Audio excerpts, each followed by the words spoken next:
আমার সুখের বাড়িতে যাওয়ার আগে মায়ের সুখের কথা চিন্তা করে যা যা লাগবে সবকিছু নিয়ে যাওয়া লাগে। ছোট্ট এই আলামিন আজ অনেক বড় হয়ে গেছে, এক এক করে সবার দায়িত্ব নিয়ে নিচ্ছে।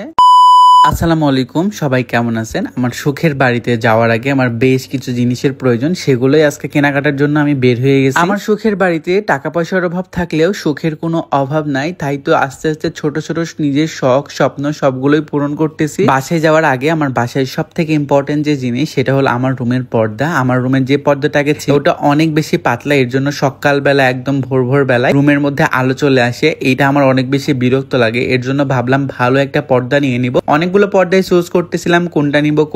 আচ্ছা আপনারা বলেন তো এই পর্দাগুলোর মধ্যে কোন পর্দাটা আপনাদের কাছে সব থেকে ভালো লাগতেছে? তারপরে আমি বলে দিব আমার সুখের বাড়ির জন্য কোন পর্দাটা আজকে কিনলাম। আপনার কি কোরবানি ঈদে মাংস খেয়ে ওজন বেড়ে গেছে? তাহলে আপনার জন্য এই অর্গানিক স্লিমিং টি। আলহামদুলিল্লাহ আমি বেশ কিছুদিন যাবত এই অর্গানিক স্লিমিং টি খাচ্ছি এন্ড অনেক ভালো একটা রেজাল্ট পাচ্ছি। এই চাটা খাওয়ার নিয়ম খুবই সহজ। এক গ্লাস পানির মধ্যে 1 চা চামচ পাউডার দিয়ে 2 থেকে 3 মিনিট জাল দিয়ে নামাই নিতে হবে এন্ড সুন্দর করে সেকে খাইতে পারবেন সকালে এবং রাত্রে বাসি পেটে খাবার আগে। যে কোনো বয়সের মানুষ এটা খাইতে পারবে, শুধুমাত্র প্রেগনেন্ট আপুরা বাদে। তবে প্রেগনেন্সি 2 থেকে 3 মাস পর আবারও এটা খাইতে পারবে। ভালো রেজাল্টের জন্য শুধুমাত্র কোল্ড ড্রিঙ্কস আর মিষ্টি জাতীয় খাবারগুলোকে একটু অ্যাভয়েড করলে হবে। ইউনিক কালেকশন ফেসবুক পেজ থেকে সবসময় এটা আমরা নিয়ে থাকি, যেটা ক্যাপশনে মেনশন করা আছে। এই পর্দাগুলো এতটাই সুন্দর ছিল সামনাসামনি আর এত পরিমাণে দাম, দুইটা দেখে আমার তো অবস্থা পুরাই খারাপ। কিছু টাকা অ্যাডভান্স করে আমি আমাদের পর্দাটা ঠিক করতে দিলাম। এরপরে আমি একটা সুন্দর দেখে রুমের পাপোশ দেখলাম, যেটা খাটের পাশেই থাকবে। এরপর আমি চলে গেছিলাম হলো আমার মায়ের জন্য যে জিনিসগুলো দরকার বা প্রয়োজন সেই জিনিসগুলো কেনার জন্য। আমি এই বাজারগুলো করছিলাম ঈদের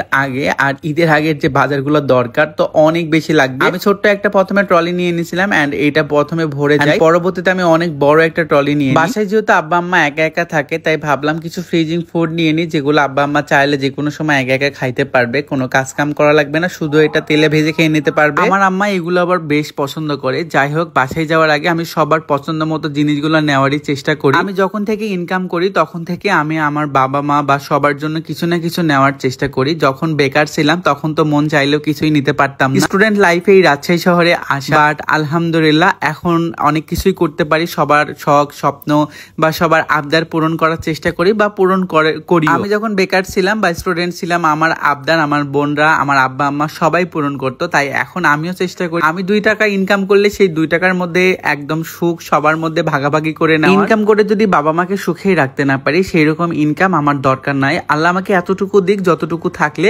আমার বাবা মাকে নিয়ে আমি সুখে থাকতে পারবো, আর বেশি কিছু চাওয়া নাই আমার। অনেকে বলতে পারে আবার শো অফ করার জন্য বলতেছে বা শো অফ করার জন্য বাজারগুলো দেখাচ্ছেন, শো অফ না। আমি আমার পরিবারের সাথে ভালো খারাপ সব মুহূর্তগুলো যেমন শেয়ার করি, তেমন ভাবে আপনাদের সাথেও আমার ভালো খারাপ মুহূর্তগুলো শেয়ার করা হয়। যাক, বাজার টাজার করে আমি বাসায় চলে আসি। এটা ছিল ঈদের একদিন আগে। আমি আমার বন্ধুর জন্য ছোট্ট একটা উপহার কিনেছিলাম, তাকে আমার বাসায় ডেকে উপহারটা দিয়ে দিলাম। আমার কাউকে গিফট করতে বা উপহার দিতে অনেক বেশি ভালো লাগে, আর আলহামদুলিল্লাহ আমার এই সুখের বাড়িতে আসলে আমি একদম একটা শান্তি পাই। এই বাড়িটাতেই যত আমার সুখ শান্তি সবকিছু। হয়তো বা বাড়িটা টিন শেড হইতে পারে, বাট এই বাড়িতে আমি যতটা সুখে থাকতে পারি শহরের 5 তলা 10 তলা বিল্ডিং এও আমি এতটা সুখ পাই না। যাক, বাসায় আসি, আর আসার পরে মায়ের আরো একটা আবদার ছিল। আমার বাসার যে পুরাতন ফ্রিজটা ছিল 15 বছর আগে, ফ্রিজটা নষ্ট হয়ে গেছে, জন্য নতুন একটা ফ্রিজ কিনে। এই ভিডিওটা ভালো লাগলে অবশ্যই লাইক কমেন্ট শেয়ার করবেন। দেখা হচ্ছে পরবর্তী কোনো ব্লগে। আল্লাহ হাফেজ।